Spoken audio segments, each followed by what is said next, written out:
Salut à tous, merci d'être présents, merci de votre retour sur la chaîne et bienvenue si c'est la première fois que vous venez. Du coup aujourd'hui j'ai envie de vous parler de Bakary Samake, donc un boxeur, très bon boxeur, futur champion du monde. Euh, et pourtant le yield est incompris sur la plateforme depuis le début de son introduction. Euh, Son yield n'a jamais été bon, alors que comparé, bon, je vais encore parler de Loussa, mais comparé à Loussa, si vous voulez, qui est ici, et qui a chopé euh, 0,68 centimes pour Diroy, alors qu'il a fait quoi? Il a fait un combat, il était à 36 000 followers, il est passé à 51 000, 52 000, donc on va dire environ 16K followers. Il a pris 16K followers de septembre à novembre. Et son yield a augmenté, mais de façon conséquente. Donc il est passé de 0,17 à 0,68. Donc c'est vraiment énorme pour un combat et puis 16K followers comparé à Samake. Samake, lui qui a... Alors attendez, hop, follower. Donc sur les trois derniers, disons, il avait 103K followers, il est passé à 155. Donc ça fait une bonne quarantaine, non? Ouais, une bonne cinquantaine, même j'ai envie de dire, de followers, 52K followers. Et pourtant, regardez le prix de son yield. 0, mince, 0,0072. 0,0095. Donc il a même pas un centime pour un ROI. C'est incompréhensible. Voilà, au début il était à 67K. Il a carrément... il a 176. Ah ouais, c'est énorme. Et voilà, donc il prend carrément presque 110K. Et son yield, il a même pas bougé d'un poil. 0,067. 0,095. Donc voilà, ça c'est incompréhensible. Pourtant, encore invaincu, beaucoup de publicité, enfin de publicité. Il en fait pour Venom, la marque d'habits de sport. Il a beaucoup de visibilité, sa chaîne YouTube marche, beaucoup de gros youtubeurs le sollicitent pour faire des vidéos, pourtant que dalle niveau yield. Donc je sais pas ce qui se passe pour Samake comparé à Loussa. Enfin bref, donc pour en revenir au graphique. Son ATH 22,55 qui s'est fait très tardivement, donc il est à 22,55. Et pourquoi j'ai pas mis la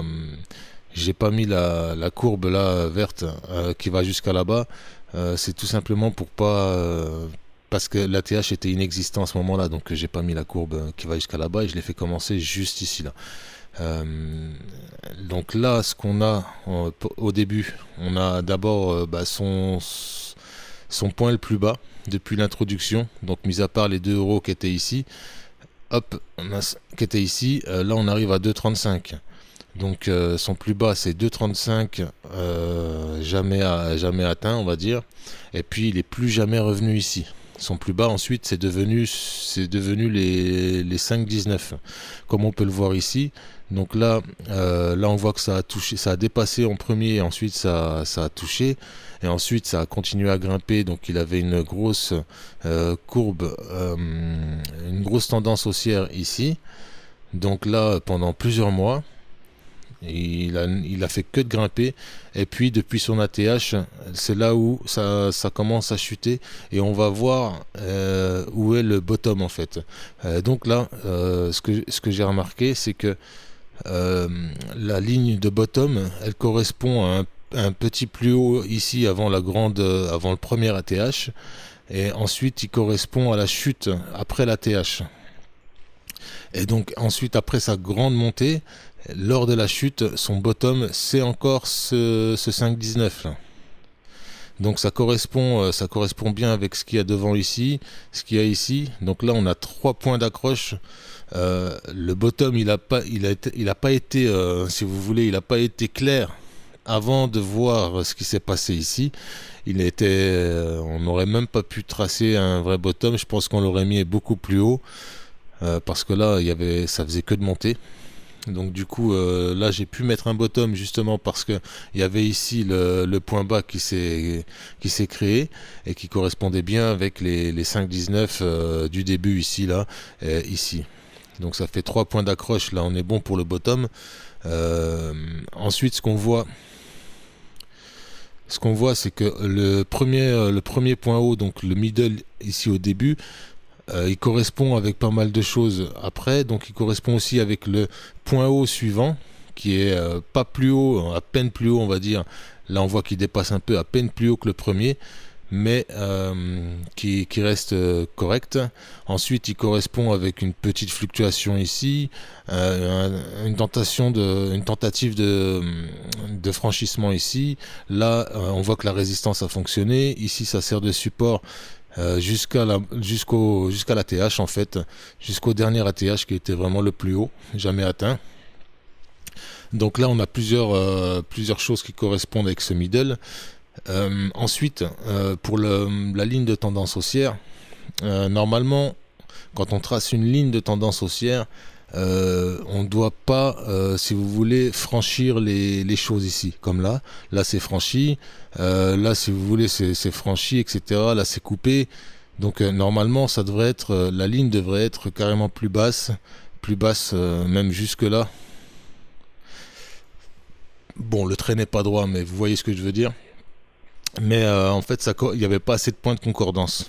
Du coup là où il y a le plus de points de concordance, c'est quand on prend le plus bas ici des 2,35 au 5,19 du bottom. Donc là, on a quelque chose qui correspond. Donc là, par exemple, ici, résistance, ici support, ensuite résistance, support, support. Ensuite, ça passe en résistance. Ensuite, ici, on a des franchissements qui font que avec ce triangle, ce petit triangle, donc c'était soit ça repartait vers le haut, soit ça partait vers le bas, et là c'était le moment de vendre a priori, c'était vraiment trop cher pour Bakary Samake à ce moment-là. Du coup les gens ont vendu. Ensuite ça a créé une nouvelle tendance baissière. Donc la tendance baissière, elle commence du pas exactement de l'ATH, vous voyez, c'est le point haut juste en bas, donc le point haut plus bas que le point haut précédent, et c'est ça qui fait qu'on peut tracer dessus la tendance baissière qui correspond donc ici, là, ici et ici presque. Donc là on a des points de concordance, donc la tendance baissière pour moi elle est correcte.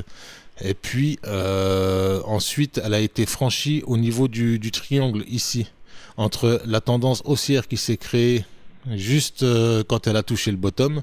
Il y a une nouvelle tendance haussière qui s'est créée ici, et ensuite on a pu voir la tendance baissière dans la tendance haussière qui a fait qu'il y avait un nouveau triangle. Et à mon avis ce qui va se passer maintenant, c'est que là ça va fluctuer jusqu'à soit péter en haut, soit péter en bas, tout en sachant qu'il n'y aura pas plus bas, à mon humble avis, que les 5,19 du bottom. Ça s'est jamais vu. Même là, il a buté dessus alors qu'il a été très très haut ici. Donc à mon avis, il n'ira jamais plus bas que 5,19. Enfin 5,19 ou 5,18, 5,17. Bref, les 5 euros. Il n'ira jamais plus bas à mon avis. Et il ne peut que monter. Donc à un moment donné, en fait, ce que je me dis moi sur Samake, c'est que ici là, attendez, c'est que ici là, c'est là où tout va se jouer. Donc c'est là où il faut acheter, et il faut pas acheter trop tard, parce que ça se peut que il va pas partir en haut ici, mais il va peut-être partir en haut carrément ici. Et si vous attendez qu'il baisse un petit peu là, de toute façon il baissera pas parce que c'est montant.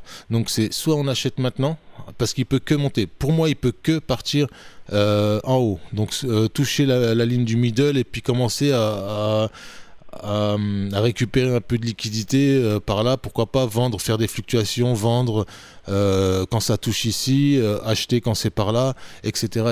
Donc c'est tout à fait possible. Et si vous attendez trop, en fait, Si vous attendez que ça arrive vraiment ici, ça se peut que vous l'aurez jamais parce qu'il va monter ici et là, vous n'aurez pas envie d'acheter. Alors que ensuite, s'il est là, ça peut devenir un support et puis partir chercher un nouvel ATH, pourquoi pas. Donc je pense que pour Samake, c'est maintenant ou jamais, avant le passage en LP, parce qu'après le price impact, c'est sûr et certain que vous n'en achèterez pas parce que vous aurez un PRU de malade. Vous aurez un PRU de malade et puis quand vous atteindrez certainement, disons, vous avez un PRU à 25 € qui est ici, disons, quand vous l'atteindrez, quand la courbe va l'atteindre, vous serez à peine sur votre argent, alors que beaucoup vont dire, moi je l'ai acheté ici. Du coup, là, je peux en vendre quelques-uns, surtout s'il est en LP, ça va aller vite. Donc là, ça va baisser certainement, etc. Puis encore, etc. Donc moi, sur Samake, je pense que c'est maintenant qu'il faut acheter. Après, c'est pas un conseil en investissement, bien sûr. C'est ce que je pense, c'est l'analyse. C'est moi ce que je fais, personnellement. Et puis vous faites ce que vous voulez. Voilà.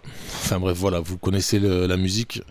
Donc c'est terminé pour Samake. Je sais pas qui je vais faire plus tard, mais Samake je le trouvais intéressant parce que son yield il est nul de chez nul et sa courbe elle est toujours haute en fait. Elle est toujours haute, elle est toujours en haut par rapport aux 2,35 qu'il y avait au début ou voire même de son bottom. C'est toujours en haut de son bottom depuis janvier-février 2022. Voilà, eh bien merci à tous, à plus.